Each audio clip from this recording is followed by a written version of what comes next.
नमस्कार दोस्तों, आज है 17 सितंबर और फ्रेंड्स स्पेशल करंट अफेयर्स में आपका स्वागत है।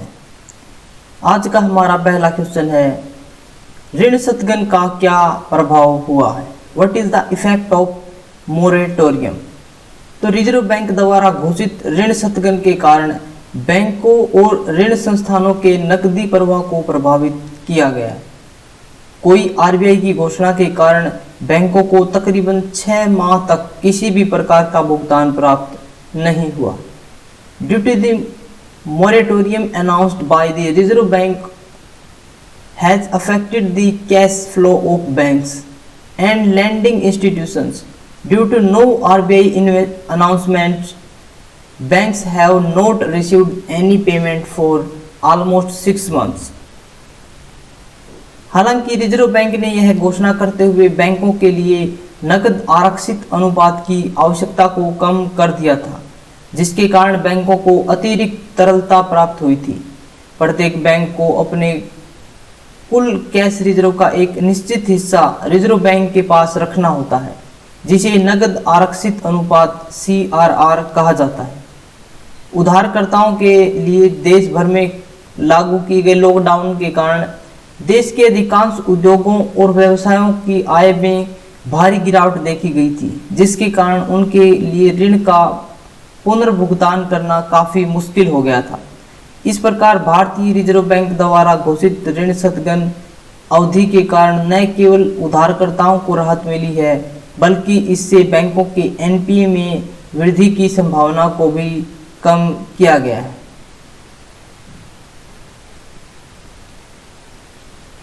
केवी कामत समिति का क्या उद्देश्य है?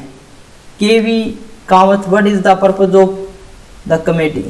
तो कोविड-19 महामारी के कारण आर्थिक चुनौती का सामना कर रहे कॉरपोरेट ऋण धारकों के ऋण के एक मुश्त पुनर्गठन हेतु आवश्यक मापदंडों के लिए बनाई गई थी केवी कामत समिति। Necessary parameters for lump sum restructuring of loans of corporate lenders facing economic challenge due to COVID-19 epidemic।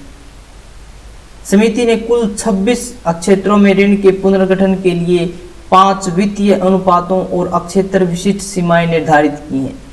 ये 5 वित्तीय अनुपात निम्नलिखित हैं। फर्स्ट है समायोजित मूर्त निवल मूल्य और कुल व्यक्तिगत देयता अनुपात। दूसरा है कुल ऋण और EBIDTA अनुपात। तीसरा है ऋण सेवा कवरेज अनुपात। चौथा है चालू अनुपात और पांचवा है औसत ऋण सेवा कवरेज अनुपात।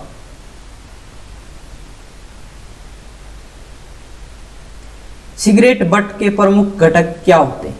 What are the major components of cigarette butts? तो रैपिंग पेपर और रेयन के अतिरिक्त सेलुलोज एसीटेट सिगरेट बट 95% का एक प्रमुख घटक है। Cellulose acetate is a major component of cigarette butts in addition to wrapping paper and rayon. आमतौर पर सेलुलोज एसीटेट की विषाक्तता से जुड़े आंकड़े या डेटा उपलब्ध नहीं होते हैं, परंतु इसके अवक्रमण के अध्ययनों से पता चलता है कि यह लंबी अवधि तक बना रह सकता है।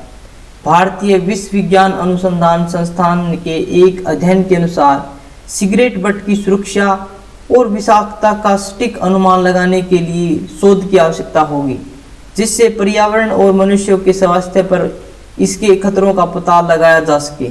इस संदर्भ में केंद्रीय प्रदूषण नियंत्रण बोर्ड द्वारा 20 अगस्त 2020 को एक रिपोर्ट के अनुसार अध्ययन के आधार पर पता चलता है कि सिगरेट बट में उपस्थित रसायनों की सांद्रता मानव और पर्यावरण के लिए विषाक्त नहीं है।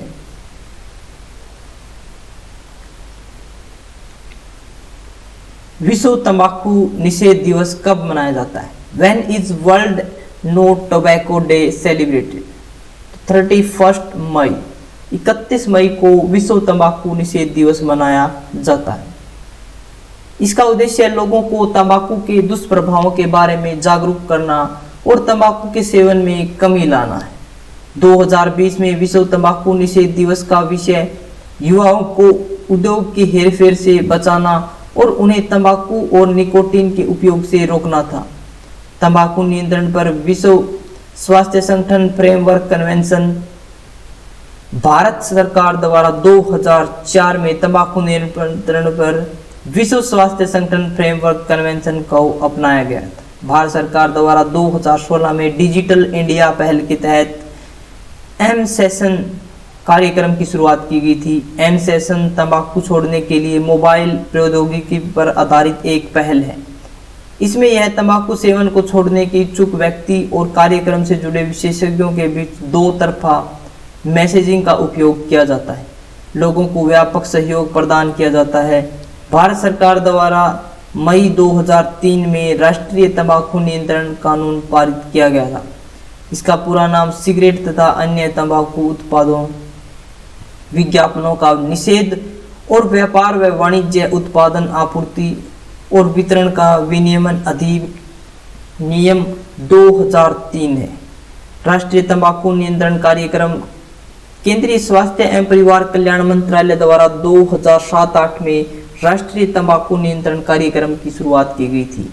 इसका उद्देश्य तंबाकू के उपयोग के नुकसानदायक प्रभावों और तंबाकू नियंत्रण कानून के बारे में व्यापक जागरूकता उत्पन्न करना तथा तंबाकू नियंत्रण कानून को प्रभावी ढंग से लागू करना।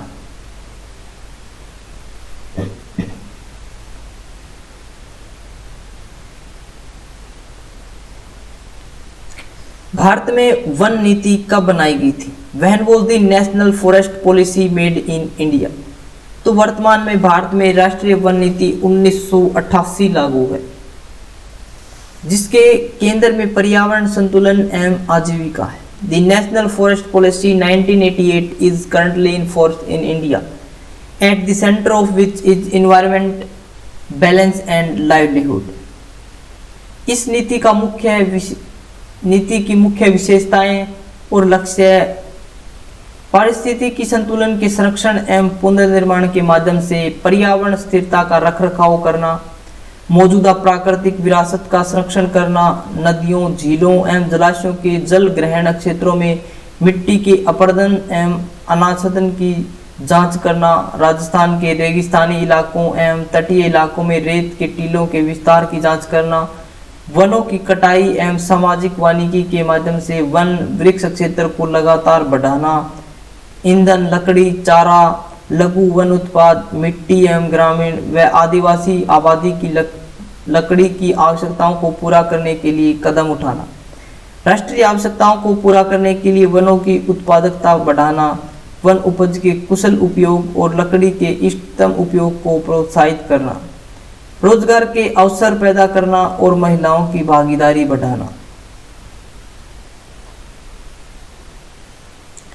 फ्रेंड्स, अगर आप किसी भी स्टेट के लिए पीसीएस, वहाँ के कलर, पटवारी, ग्राम सचिव, पुलिस, किसी भी स्टेट के कंपटीशन के लिए अगर आप करंट अफेयर प्रिपेयर कर रहे हैं तो आप यहाँ से कर सकते हैं। बायोमास ऊर्जा से क्या अभिप्राय है? What does biomass energy mean?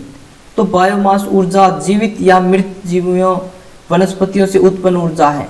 ऊर्जा के लिए उपयोग की जाने वाली सबसे आम बायोमास सामग्री पौधे हैं। बायोमास को जलाकर या बिजली में परिवर्तित कर ऊष्मा ऊर्जा के रूप में उपयोग किया जा सकता है। Biomass energy is energy generated from living or dead organism, vegetation. The most common biomass materials used for energy are plants. Biomass can be burned or converted into electricity and used as heat or energy. जैव CNG में लगभग 92 से 98% methane और केवल 2 से 8% carbon dioxide होती है। जैव सीएनजी का कैलोरी मान बायोगैस की तुलना में 167% अधिक है। कम उत्सर्जन के कारण अधिक पर्यावरण अनुकूल होने से ऑटोमोबाइल और बिजली उत्पादन के लिए सीएनजी एक आदर्श ईंधन है। देश में बायोमास की प्रचुरता को देखते हुए आगामी वर्षों में ऑटोमोटिव, औद्योगिक और वाणिज्यिक उपयोगों में जैव सीएनजी को बायोगैस से प्रतिस्थापित किया जा सकता है। बायो एथेनॉल कैसे बनाई जाती है? How is bio ethanol made? तो यह बायोमास से उत्पन्न इथेनॉल है, जिसे सामान्यतः बायो एथेनॉल के रूप में जाना जाता है। बायो एथेनॉल रासायनिक रूप से व्युत्पन्न एथेनॉल के समान है। It is a biomass produced ethanol commonly known as bioethanol. Bioethanol is similar to chemically derived ethanol. Bioethanol के सामान्य फीड स्टॉक्स में मक्का, स्विचग्रास, गन्ना, शैवाल और अन्य बायोमास शामिल हैं। इसे नवीकरणीय और पर्यावरण अनुकूलन ईंधन के रूप में परिवहन में उपयोग किया जा सकता है।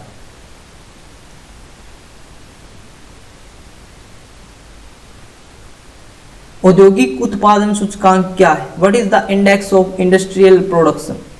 तो यह सूचकांक अर्थव्यवस्था में विभिन्न क्षेत्रों जैसे कि खनिज खनन, बिजली, विनिर्माण आदि के विकास का विवरण प्रस्तुत करता है।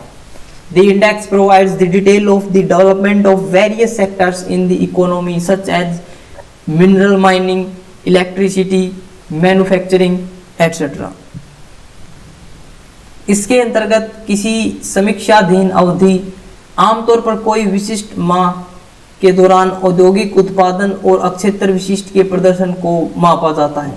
इसे सांख्यिकी और कार्यान्वयन मंत्रालय के अंतर्गत राष्ट्रीय सांख्यिकी कार्यालय NSO द्वारा मासिक रूप से संकलित और प्रकाशित किया जाता है। इसे अर्थव्यवस्था के विनिर्माण क्षेत्र का एक महत्वपूर्ण आर्थिक संकेतक माना जाता है। जिस माह के लिए सूचकांक की गणना की जा रही है, उसकी समाप्ति के बाद सूचकांक संबंधी डेटा के प्रकाशन में 6 सप्ताह का अंतराल होता है।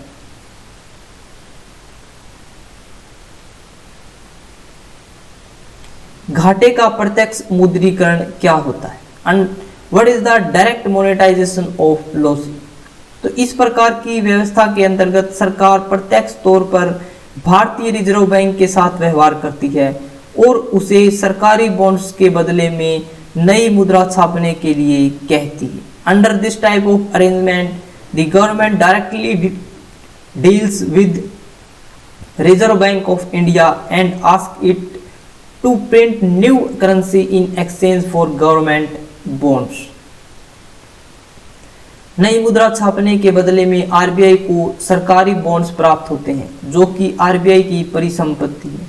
इस प्रकार सरकार के पास खर्च करने के लिए आवश्यक नकदी आ जाती है, जिसे वह विभिन्न जन कल्याण कार्यक्रमों पर प्रयोग कर सकती है।